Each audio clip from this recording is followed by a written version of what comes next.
you guys? Welcome to another episode of the Stubbs Show. I thank you guys for joining me on today. My special guest on today is talking about justice, the injustice, the great injustice. How about that? My special guest, let me introduce you to him, Mr. Anthony Wilson. Should I call you Mr. Wilson? Everybody call me Tony Wolf. This man right here is a trip already. Let me tell you, he don't know who he's dealing with though. But I'm telling you, off camera we was already discussing some things, and if you don't know, you need to know he's already famous. So welcome, Mr. Tony Wolf, or as AKA just Tony Wolf. How you doing on today? I'm good. I'm glad to have you. You have me on your show today. Yeah, you just getting back in the city, always traveling. So I think I talked to you about 2 weeks ago or so. You was in Vegas, right? I was in Vegas, and I'm just coming back from New York this morning, so I'm tired. Was there anywhere else in between that time? No, I'm trying to catch up now. Were you driving? Driving, yeah. Oh, wow. Flew out to Vegas, but was driving to New York though. Well, thank you for taking time out for the Stubbs Show and joining us on today. We're going to have a good time. We're going to talk about your brand and get to know more about you. And I have a few questions dealing with the black man. So we're going to have a good time. So tell us, who and what is the great injustice? Well, the great injustice came about dealing with my wrongful conviction. So over 30 years ago, I was wrongly convicted for a murder I didn't commit. And so when I was inside judicial system, I started studying the law, and I was working on my case, and some years later it was discovered that someone else did the murder, and so that's why I sit here now. So I started helping a lot of other individuals that's incarcerated, so I have a lot of cases that I've worked on. I have done some actual innocent cases that you can go on YouTube or Google and pull them up, and I was instrumental in them coming home. And recently, in the last week, a couple of guys are now home based on the work that I do. Wow. So how long did you spend incarcerated on that wrongful conviction? You ever used to watch The Love Connection? Remember they said I'd be back in 2 and 2? So what is 2 and 2? 4. No. 2 and 2. I did 22 years. Oh, 22. Okay. 2 and 2 together. Okay. Yeah. Wow. Don't do me like that, because every time I tell somebody 22 years, they be like, I said, but I would never expect that coming from you. And not only that, you have this good energy about you, whereas I would think you would be angry, pissed off, and upset. Well, that's what the prosecutor asked me that actually let me go. Well, was instrumental in my case and let me go. And I remember she asked me one day when I was outside the courtroom, because she started seeing me in the courthouse, and she was like, "Are you bitter about the situation?" Right, you coming to set us up? Yeah, and I told her, I said, "You'll see how bitter I am by how many people I helped get out of prison." So you turned that anger into a way to help other people and go against the system. That's right. So that's what I do now. So every time I'm in the courtroom, they look at me and say, "There go Mr. Wilson again." I say, "Yeah, I'm here again." Yeah, because you come in from experience. I always say, a lot of people say, well, you got to go to school to learn this and go to school to learn that. But the greatest teacher is from experience and going through something, because you're doing it from the passion in your heart. Yeah. This is something that's deep and dear to you. My next question would be, do you believe that everybody can be reformed? Whew. I believe that it's up to each individual, because recently I received a call from someone who was in previously, and they was out doing good, and they back incarcerated. And so circumstances, situations, you have to stay away from, so you won't be put into those situations again. So to answer that, it all depends on the individuals, because I'm not going to say anybody can't change, because I used to live a certain life when I was growing up, and now, I try to mentor young men and young women to make better choices in their life. And I know that's got to be a hard thing to do sometimes. I mean, I'm saying when it comes to our youth, do you really think that they can be reformed like immediately? Like there's an answer or a right way to do things to actually pull them out? Because it seems like with our youth nowadays, prison is like some type of rite of passage, or it's like, oh, you're cool if you went into prison, or you got the teardrop, or you killed somebody.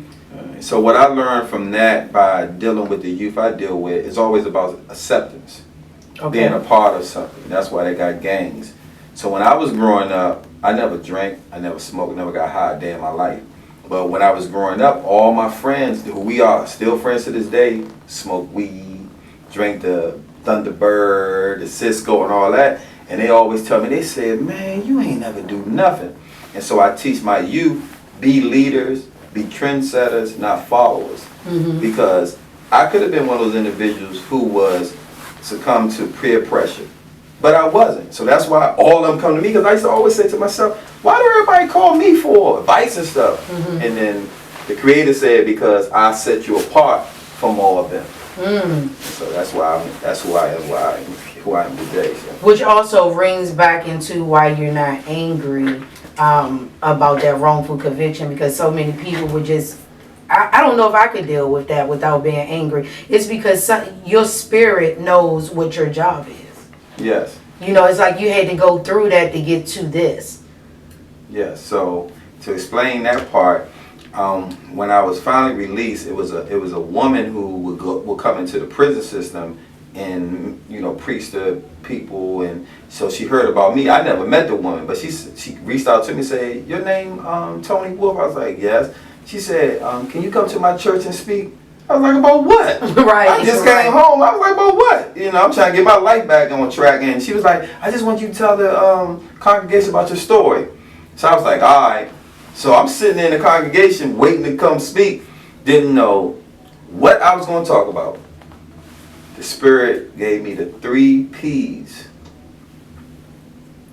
I had to go to prison to be prepared for my purpose. That's good. And the message I gave them was I was the Joseph story. So I don't know for those who biblically, sound, but the Joseph story was where he was wrongly convicted, thrown into prison, falsely for raping Potiphar's wife. But God had a purpose for him to save people. And that's when we can segue into my program. I got a program I started called Fresh. We're going to get into Fresh and let people know how they can connect with you. But we're going to take a quick break, and we'll be right back here on the Stubbs Show.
You guys, welcome back to the Stubbs Show. I hope you guys enjoyed that quick break. Remember, if you would like to become a sponsor, a guest, or have your music played on our show throughout our breaks, just shoot me an email at worldoffaith@yahoo.com. But let's get back into my interview, because I have so many questions and I want him to be able to let us know, just be able to answer the questions how he wants to answer them. So my next question is, and anything I ask, if you feel uncomfortable, you can just say pass.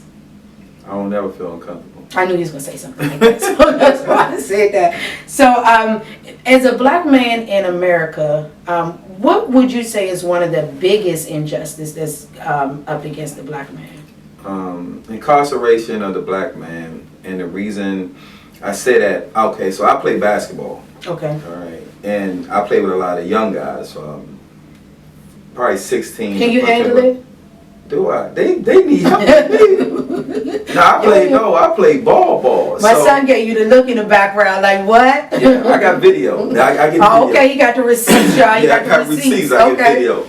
And so when I play with a lot of young men, and they that's my end with them, because they see that an old guy, they always call me OG. What's up, OG? And I be like, can an OG get some playing time? They be like, hey, you can't play. When they see me play, you know, I get that respect. And so after the games, I talk to them and I say, look, never let the system get you where they run your life. And then I explain to them why. And so what happens is that decisions are made based on anger, frustration, and then they have to pay for it when they get a case. And so when you get a case, you get a number. And I take them back to slavery. Slaves were like cattle. They got numbers. That's why they got branded. That's why most slaves, you see the brand on it. And so my thing is basically that the system is unjust because they're trying to put our people, our black men, and our young black boys into the penal system. So do you think that the older generation of black men are doing enough to help our black young men to stay out of prison? Well, you and I was talking about something earlier about the experience. You have to have been through it in order to be able to help someone. So some of the black men who have not been through our experiences may not feel that they need to, but someone as myself who's been through it knows where that road leads to, and so therefore I'm trying to prevent other black men and young black boys from, you know, going down that road. But should our men even have to care? Like if they say, I never been through this, my child lives in this upper, higher class environment, I don't care what's going on down there. Is that the right way of thinking? I mean, because we have people like that. Well, I always say on speaking engagements I do or shows I do, I always use this phrase. It doesn't affect you until it affects you. Explain that. So, if you feel like your son is privileged and in a certain particular neighborhood and they are black, and then you have our young men who live in the urban neighborhoods and the projects, and we always constantly seeing police, violence, guns, robberies. And now we feel like the ones who are privileged, they say, oh, well, I don't have to worry about that with my kid. But then when your kid gets stopped by a police officer who is racist, and then they are subject to it, then it's, matter of fact, it was a show, the Fresh Prince of Bel-Air, when Carlton and Will got stopped, and they got put in the police station. Their father came down, and they didn't want to pay attention even to Will's uncle. But then when the white guy came and let them know that they was partners, then they said, "Oh, my bad, Mister." So it's the privilege that's there. So I always tell people, it doesn't affect you until it affects you. So until that person who's in those privileged neighborhoods, child or daughter or someone, uncle or whatever, is affected, and they're not going to feel it. So that's why they should care. When I was younger, growing up, doing what I did, and I always thank the Creator for having me here now, and that's why. So it's a saying that me and a friend of mine, I'm gonna put his name out, Alonzo Turner Bay. He did 31 years, 5 months, and 15 days. He always got to put all that in. But we were sitting there talking one day. He said, man, we took so much from our community when we were younger that we got to give so much more back. Where are the brothers that feel like that? Like, we need more men to feel that way. And I hear a lot of men say, I'm not putting up and dealing with these knuckleheads because they might kill me. So that's fear. Well, what I found out with my program, Fresh, is that a lot of the young men and young women actually want help. But they don't know how to. So when you come and talk to them, yeah, they have a defense mechanism up. Yeah, they don't want to talk to you. But that's why I tell you how I get in with basketball with the young men, and then they get to talking to me, and they say, "Man, this OG really cares." Because I always tell them, when I do programs and mentorship programs, I tell them at the end of our workshop, I say, man, my team could have been somewhere else doing something else with this time. I said, time is the most valuable commodity because you can't ever get it back. And so I said, for us to come out here and do this for you means that we care about you and what happens to you in your future. And what has been your most touching yet rewarding case that you have worked on this far? Oh man, thank you for asking that question. So all my cases are rewarding when they receive some form of justice in the judicial system, meaning that they went back out of time reduction where they are coming home. But one of the most rewarding cases I had recently was a young man named Melvin. And I'll talk about this real quickly. His sister or family hired me. So I found the victim in the case. And the victim didn't want to talk to me. However, I told the victim about my situation, and he started to open up. His family felt that I wasn't doing the job. His sister was like, I feel you took our money and this and that. So to make a long story short, he's home now. Actually innocent, and the state is about to award him maybe $2 million. Oh, wow. And so that's one of my rewarding cases, because now when I talk to his sister, she said, yeah, I know I was just in my feelings because it was my brother. I said, but you didn't let the process take its place, meaning that you have to be patient. Yeah, I know you get that a lot. Do I? Yeah. Do I? But then afterwards, the reward is seeing them and it's like, yeah, but you done took me through hell to get here. But okay, the reward for you is having a compassionate heart and for people that's going through that.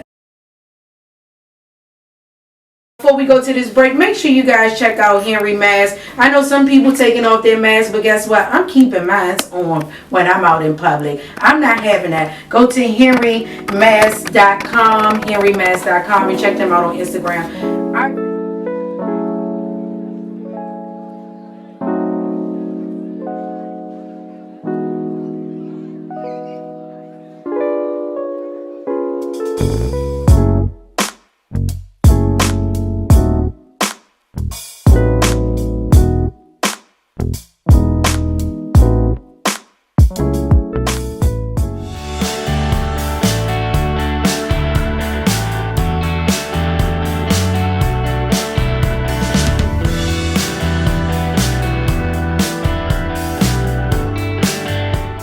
Alright, you guys, welcome back to the Stubbs Show. Remember, if you would like to become a guest, just shoot me an email. I'm looking for guests and I'm looking for music. I really want to play your music on the show during the breaks and your videos. I'm looking for a special musical guest for the show. So email me at worldoffaith@yahoo.com.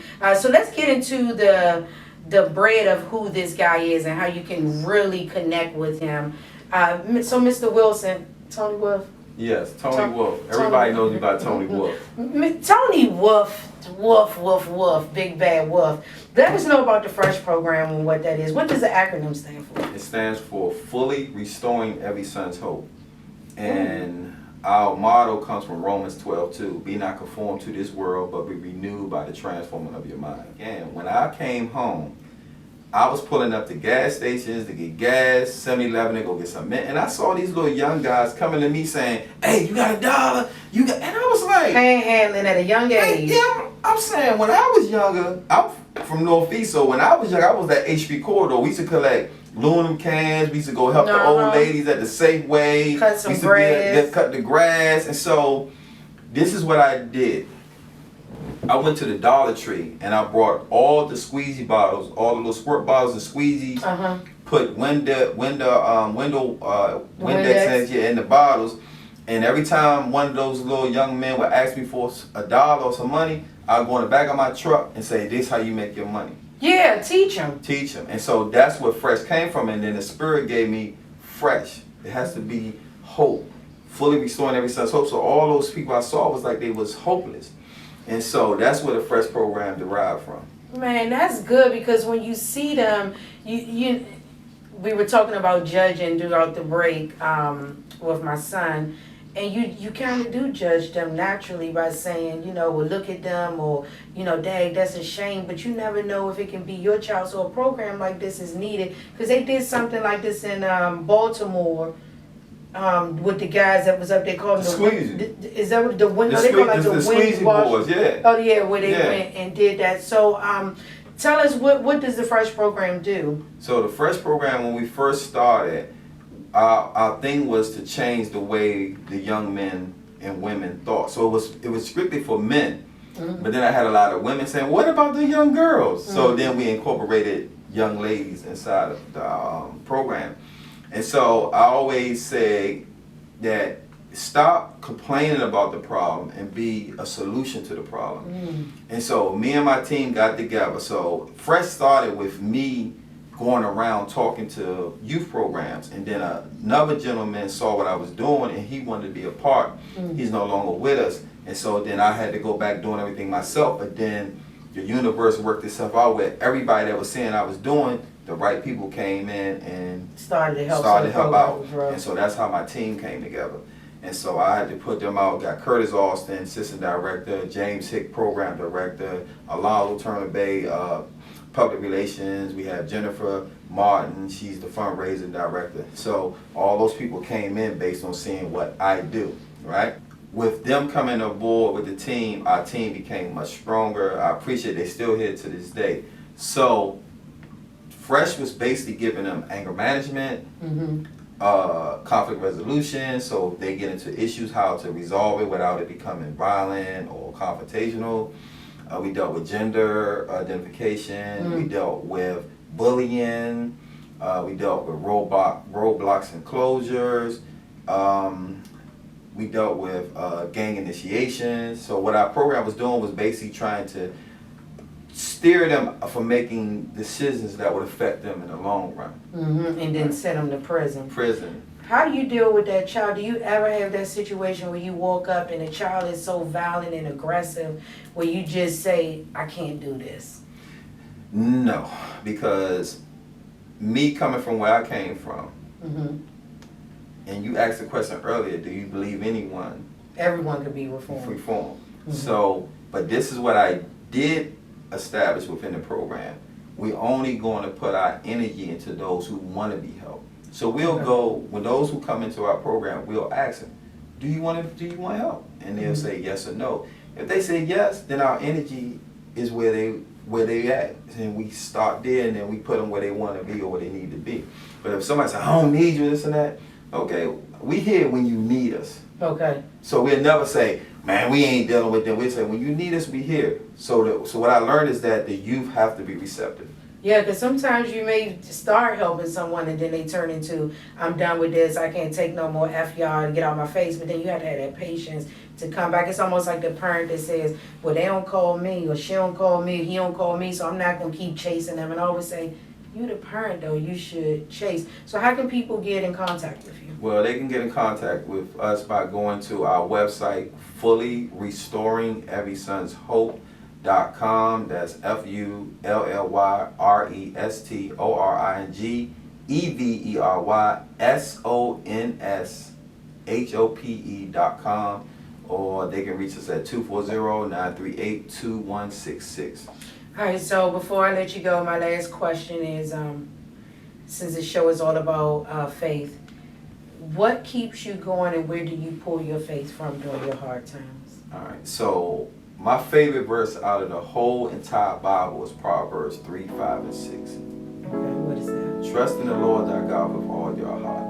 Lean not into your own understanding. In all your ways acknowledge him, and he shall direct your path. I just talk to the Bible all day, every day. During your hardest of times, and that keeps you going.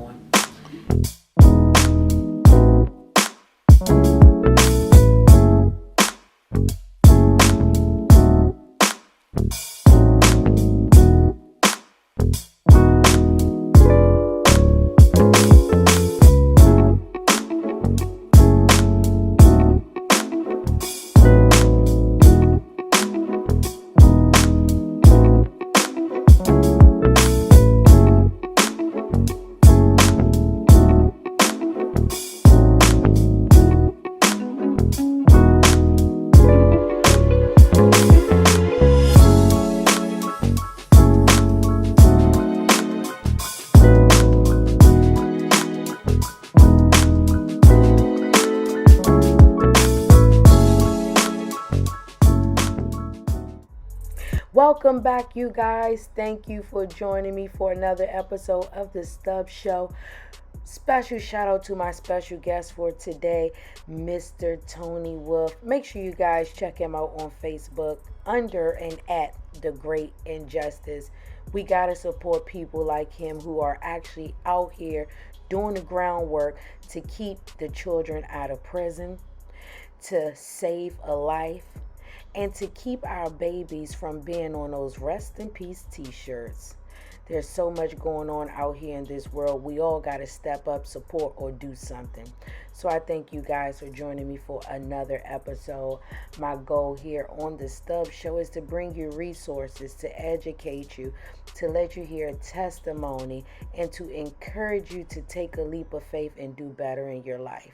Remember, if you have a testimony to share, a book, a brand, music, whatever it may be, an upcoming event, you're a motivational speaker, come on and become a guest on the Stubbs Show. I need guests all the time. If you have a brand that you want me to rock throughout the show, I'll rock that for you. All you have to do is connect with me. You know, life is all about flowing, keep going, and never giving up like a river. You know, the currents may change, but the direction doesn't. Just keep floating. Special shout out to our sponsor for this show, Legacy Real Estate Properties. Make sure you guys connect with them. And most importantly, make sure you guys follow us on YouTube at The Leap of Faith Network. That's right, the shows are under the Leap of Faith Network. Also, you guys, make sure you follow the show on Instagram at _Stubbs_show. I almost forgot my own Instagram. I mean, what is that all about? But remember, you guys, every day is a new day to try something new, to be different, to be better, to take another leap of faith into something greater. Don't give up, don't stop, don't quit. Just keep going. And don't forget, come visit me again on the next episode of The Stubbs Show. I'll see you guys. Have a blessed and wonderful day.